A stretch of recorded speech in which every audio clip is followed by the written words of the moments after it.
Welcome to the AI tactical universe, where we literally simulate everything.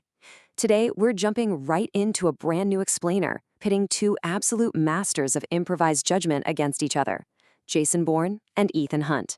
We are stripping away all the Hollywood plot armor and dropping them into a highly advanced, non-violent simulation where pure tactical intelligence rules. Let's get right into it. Check out these totally contrasting styles. On one side, we've got Jason Bourne, the CIA Black Ops legend. His whole philosophy is built on brutal close-quarters combat, split-second instant tactics, and flawless concealment. On the flip side, we have the IMF's Ethan Hunt.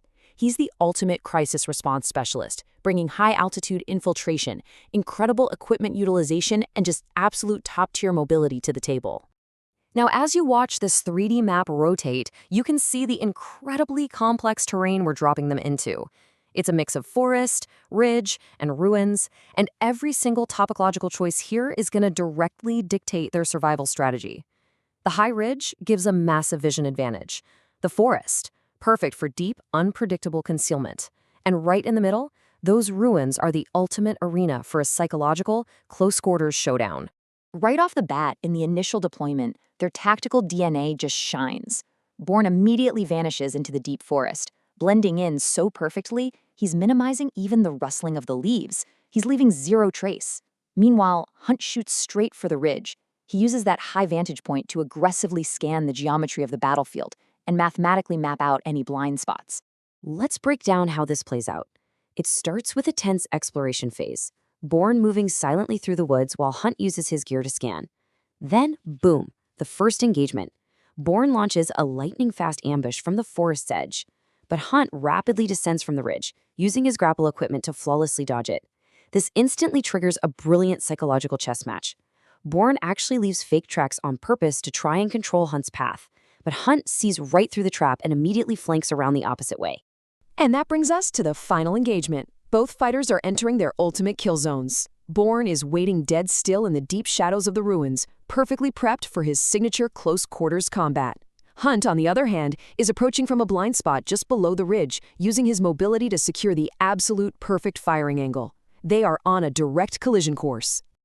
Okay, freeze the frame right here. Look at this. The red and blue lasers cross directly from their muzzles, and instantly, their sensor vests trigger a sudden, sharp beep warning accompanied by a bright flash. The tactical tension is through the roof, and nobody actually gets hurt. But to really understand what just happened in this 0.1-second window, we need to pop the hood and look at the engine running this simulation. Next section, the engine, the Miles laser system. So what exactly is the Miles system? It's a military-grade, non-violent laser hit detection network used in world-class joint military training. Instead of live ammo, it uses precision lasers and sensor vests paired with advanced GPS tracking. It's constantly crunching numbers in real time, calculating movement, hit angles, and survival metrics without an ounce of actual violence. Moving on to the metrics, SIQ and TIQ data.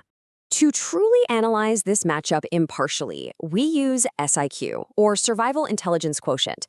This isn't about who has the biggest muscles.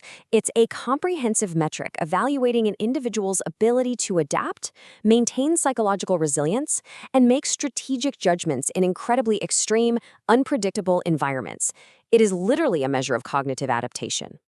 The system calculates a winner based entirely on these 6 specific elements: tactical judgment, terrain utilization, psychological warfare, distance and angle sense, improvised response, and of course, stamina and endurance. In that millisecond they face off, the Miles system is instantly crunching all 6 of these variables to see whose tactical intelligence comes out on top. Let's look at our tactical breakdown, Bourne versus Hunt. Looking impartially at this matrix, it is wild how evenly matched they are. Bourne holds an absolute SSS tier advantage in terrain utilization, especially in those forests and ruins, as well as an SSS in tactical judgment. But Hunt perfectly counters that. While his terrain score is a solid S, his mobility and crisis response are straight up SSS tier. Bourne is the engine of improvised tactics, while Hunt is the master of mission-based crisis management. What's so fascinating about this slide is how perfectly balanced they are, just on totally different axes. Jason Bourne is the absolute master of instant tactics, calculating a 5-meter radius faster than anyone else alive. Meanwhile, Ethan Hunt is the absolute master of high-difficulty missions, reading the macro structure of the battlefield and executing massive crisis response moves. And this really highlights the core philosophy of the PHVII tactical global universe: simulate everything. Tactics are intelligence. When you take away the giant explosions and the dramatic soundtracks, true tactical supremacy is just a pure battle of brains. It's about whose mind can calculate the geometry and psychology of the battlefield faster. Finally, the decisive 0.1 seconds, returning to the ruins. Okay, so with all the data and the simulation rules on the table, let's drop right back into that frozen, pitch-black moment. The lasers cross, the vests beep. Based on the terrain, the psychological warfare, and their distinct SIQ stats, whose laser do you think mathematically hit 0.1 seconds first? Was it Bourne's instant close-quarter strike or Hunt's perfectly calculated mobility? Well, the winner is actually up to you to decide, and the final results will be revealed in the opening of Episode 2. Let us know in the comments what battlefield we should simulate next. Thanks for joining this explainer, and remember, simulate everything.